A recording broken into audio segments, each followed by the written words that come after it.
from My Creative Scoop, and I'm back with another tutorial for Neat and Tangled.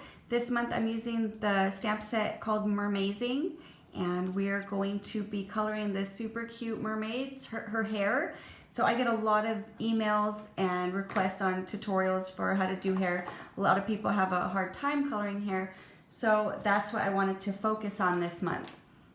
I'm going to be using the colors E44, E43, E42, E41, and E40. And I absolutely love this color combination for browns and for blonde. This month, or this time, we're going to be doing more of a blonde tone. So I'm not going to be using that much of the E44. It's just more for some definition. So we're going to start with E43. And I'm just going to kind of outline the lines that are already there. Just kind of deepening them. And you want to kind of focus on where the shadowed area would be. So since her arm is right here, it's going to cast a shadow onto the back part of her hair. And then I want to define underneath these lines here so we really give her that wavy look. And then also I want to go underneath the little curves here of the curls on her hair. So all along the bottom. And there's a little bit of hair back here that's kind of going along the back side of her.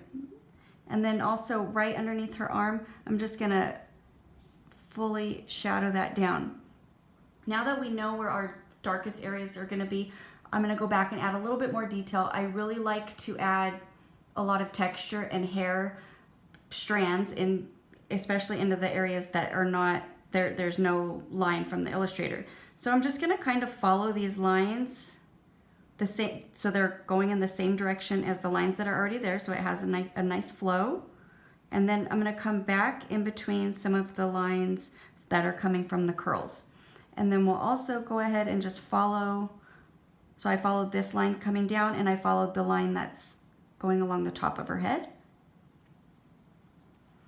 So we have some extra strands there. Now we're just gonna go along the side using the E42.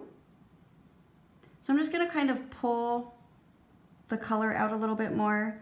Still not really going, I don't wanna blend it out, and that's where I think people have a little bit more of a harder time because they feel like they have to blend it out. And I really like my hair to look like hair, so I like it to be really stringy, so that way it has that texture.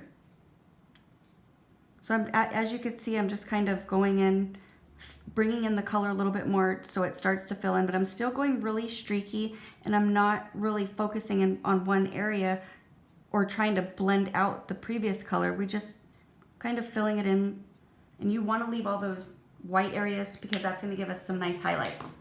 So now I'm going to go back with my E44, and I'm just going to deepen some of those areas before we lose them by adding too much of the light color, and then we don't know where to add that definition.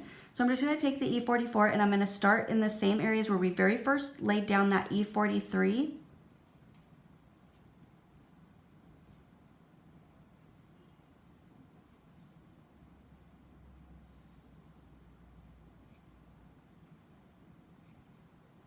So kind of just flick your marker, and wherever it stops, that's where it stops. You don't have to really add too much or try to pull it out as far as you can. That way it has more of a natural look.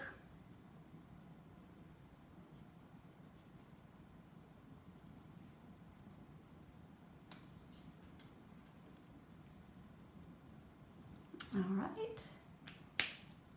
And now I'm going to go back with my E43 just to pull out the E44, just to give it a little bit better of a blend, kind of like when you're doing pleats, when you're pulling that color down so it kind of, what's the word I'm looking for?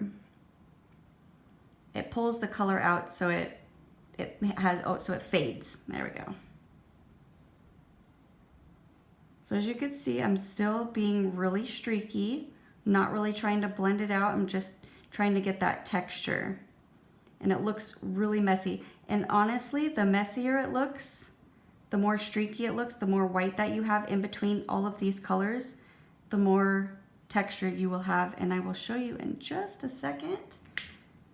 So now we're going to do the same thing with 42, and there's not really a whole lot more room because I still want that white in between. So I'm just going to kind of go through and add a little bit of streaks here and there.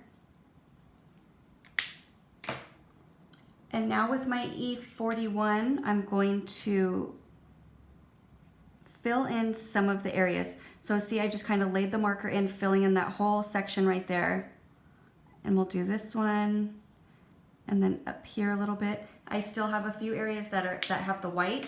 So now I'm going to take my E40, and again, just one swipe over. That way you still have all those nice streaks that we added and all that texture. So I didn't fully blend it out, but I did just go over it just to kind of smooth it out. So now I'm going to go back with my E44, and this time I'm going to be a little bit more precise where I put these hair strands, because this is what's going to give it that detail that's really going to make it pop. So again, I'm going to go where I'm going to add color where we very first added. So just deepening those strands.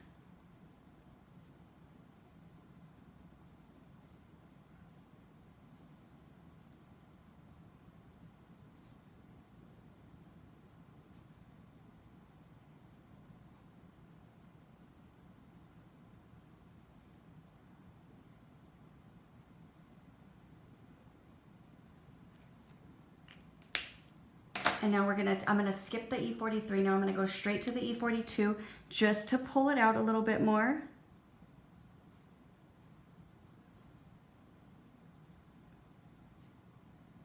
And it really softens that E44.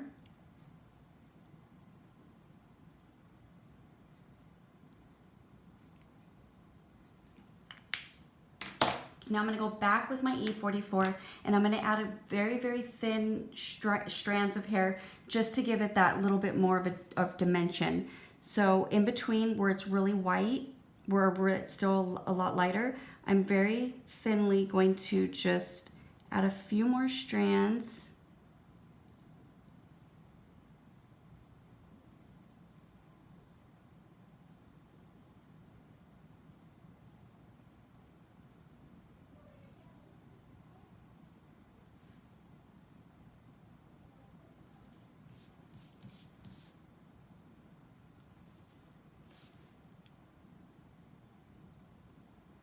And you just want to make sure you're following the same direction as the lines that are already on for the outline of the image.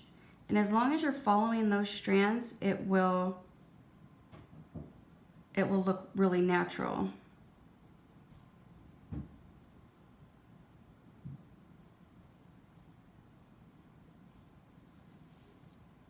All right, so there we have it. There is my tip for you on how to color hair. I hope you enjoyed this tutorial, and we'll see you next month.